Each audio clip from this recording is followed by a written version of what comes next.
So I've been a fan of the crocsecho clogs and the slides in the past. The slides are still one of my favorite ones that actually released because they're so darn comfortable. So I wanted to try these out when I saw that they released. This is the crocsecho Surge and they retail at $90. Wanted to give you guys my thoughts on if these are worth buying or not. Very interesting sort of Crocs sneaker. So let's go ahead and get into this video. If you guys are new to the channel and you guys enjoy the content, subscribe. If you guys want to buy a pair of these, I'll link them in the description. It'll take you right over to Crocs website where you can buy them. Again, $90 is the price.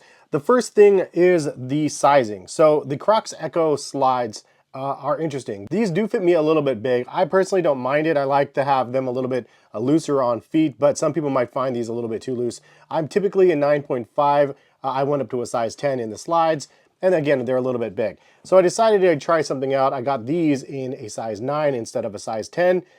They're way too small. So like, it's kind of like an interesting debacle here of being an in-betweener size. This one's too big, this one's too small. Which is the better option?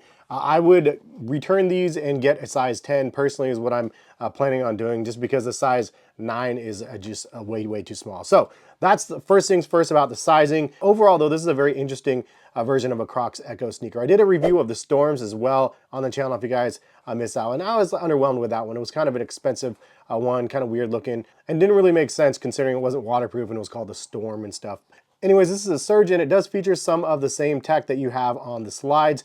Things are a little bit different though. The midsole sculpting is completely different than the slides. So wanted to point that out from the beginning. It's not exactly like a one for one, but it is pretty nice the way that they actually made this. So I believe the midsole is very similar to the Storms. You do have a couple extra strips of traction on the bottom of the shoe. The midsole sculpting is done with the Crocs Light material, which is the Crocs like proprietary foam that they have basically on their Crocs clogs. And then the insole and the footbed and stuff is actually made with Light Ride material. So not Crocs Light. It's a dual density foam on this.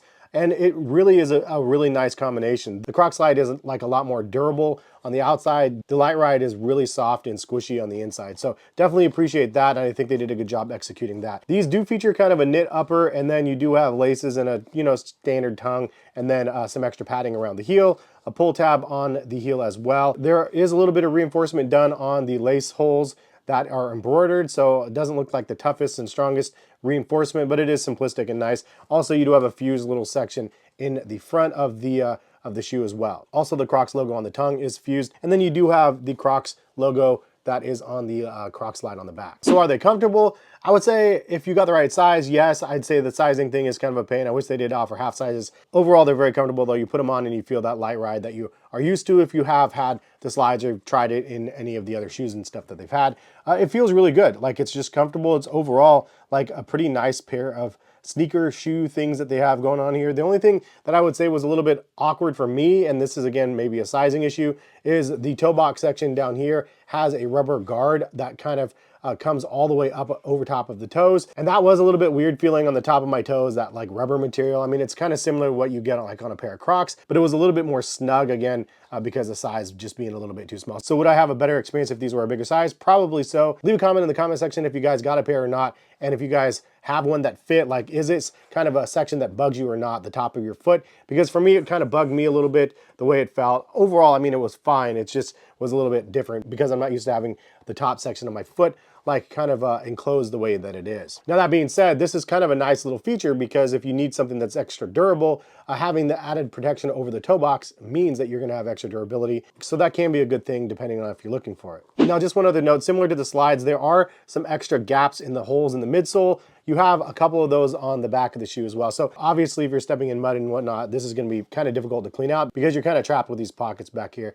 It's not too big of a deal, but it's definitely worth noting. Overall, I would say that this is a pretty decent buy. I mean, it's under $100. It's definitely a comfortable pair of sneakers. It's definitely a weird one. It's not a traditional standard pair. I feel like it's a fun, interesting concept and nice that they're creating something a little bit different. I'm still trying to figure out like where this would land in people's lineup. Like, this could be an everyday, all-day pair of sneakers for some people because, it has a traditional upper minus the extra reinforcement around the midsole. But is it like too rugged for all-day wear? Is it too bulky the way that the toe box is covered? The overall comfort is good, like you could wear these every day and be comfortable, but it's kind of in a weird spot because, you know, the Crocs Light material in general, like the Crocs Echo clogs are kind of water resistant, right? Like that Crocs Light materials like repels water. So if you're wearing these, they don't really have that water resistance like the regular pair of Crocs have. And so it's kind of like a weird pairing of like knit and like this Crocs Light material with the aggressiveness of the way that they cover the shoe. Personally, I think they could have just done more knit on the upper, not extended the midsole up so much, but still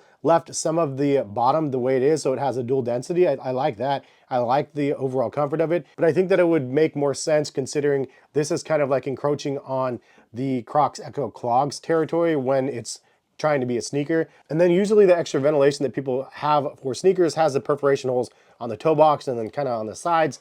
And this has knit, but it doesn't have the extra ventilation there. So it's not like you're getting a lot of ventilation with the layout that it has, because Crocs usually have ventilation holes on the sides. You don't have any of that on here. So I feel like this does run a little bit hot because of that. Also, the tongue is not gusseted, so you can see it flops all the way over on the side and stuff. Not too big of a problem. It was pretty easy to get on nonetheless, but it could be gusseted kind of halfway so it doesn't flop to the left and right. Is it a buy at $90? I think it's a good shoe. I think that my experience would be better if they were the right size. Unfortunately, the sizing issue makes it a little bit more difficult, but I really do like my slides, even though they are a little bit big. It's something that I recommend over and over again, just because they're so comfortable and stuff. But the price point is kind of worth noting as well. I think these are like $50 or so. I posted them as low as like $28 or something like that on sale. That's a great price point. Under $30 for these slides, I mean, you're good to go on vacations. $90 for these, I mean, maybe $65 would be a better price point. But overall, I mean, it's under $100. Like, you can't really complain. It's going to be durable because of the Crocs Light materials, tried and true. The insole material is very, very comfortable as well. And the overall knit and stuff actually felt pretty good on feet as well. I would say it's a buy if you're interested in Crocs. If you really like that Crocs Echo like lineage, this is a nice little change of pace where it's just something a little bit different, a little bit more functional and possible to wear day to day. I just don't really know if it makes sense. Sometimes I would just rather throw on my socks and then wear a pair of the clogs or something, but it is what it is. I mean, different strokes, different folks, and I like that they're creating just a bunch of different options out there for people that really like what they have to offer. Because I think that the formula is there that they hit really well with the slides and with the clogs. And, you know, with that being said, I think it is worth a try, and overall, I just wish the sizing was a little bit better. But overall, what do you think about the Crocs Echo Surges? Is it a buy or not? If you guys are interested in buying, you guys can support the channel. If you guys use the links in the description to buy them, I'll take you right over to Crocs and you can copy a pair over there. I'll also link the slides, which are my favorite out of the group, and then I'll link the clogs as well for those interested. But hopefully you guys have a good rest of the day. Thanks for stopping by and watching. Hopefully this video was somewhat informative. Have a good one, and hopefully we'll see you back for some more content. All right, peace, guys.